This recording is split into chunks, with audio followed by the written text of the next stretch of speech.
বিশেষ নির্বাচনকে সামনে রেখে ডৌলুছড়া এলাকায় বিজেপিতে বড়সড় ভাঙনের ঘটনা ঘটেছে। আজ অক্ষয়মণি কারবারি পাড়ায় অনুষ্ঠিত এক যোগদান কর্মসূচিতে বিজেপি ছেড়ে তিপ্রা মথা পার্টিতে যোগ দেন 26টি পরিবারের মোট 54 জন ভোটার। এই যোগদান কর্মসূচিকে ঘিরে এলাকায় রাজনৈতিক মহলে ব্যাপক চাঞ্চল্যের সৃষ্টি হয়েছে। তিপ্রা মথা নেতৃত্বের দাবি এটি শুধু একটি যোগদান নয়, বরং এলাকার সাধারণ মানুষের আস্থা ও সমর্থনের প্রতিফলন। অনুষ্ঠানে উপস্থিত ছিলেন মনু চৈলাংটা এমডিসি হলিউড চাকমা।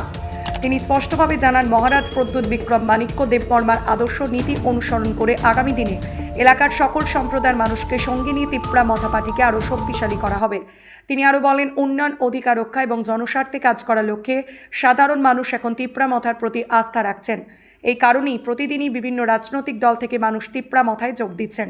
বিশেষ নির্বাচনের প্রাক্কালে এই যোগদান কর্মসূচি তিপ্রা মথার সংগঠনকে আরও মজবুত করবে বলে মনে করছেন রাজনৈতিক বিশ্লেষক। আজকে কত ফ্যামিলি, কত ভোটার কোন দল ত্যাগ করে এখানে জয়েনিং করছেন? ভারতীয় জনতা পার্টির দল ত্যাগ করে আমরা 26 ফ্যামিলি 54 ভোটার ত্রিপুরা মোটা পার্টিতে জয়েন করছি।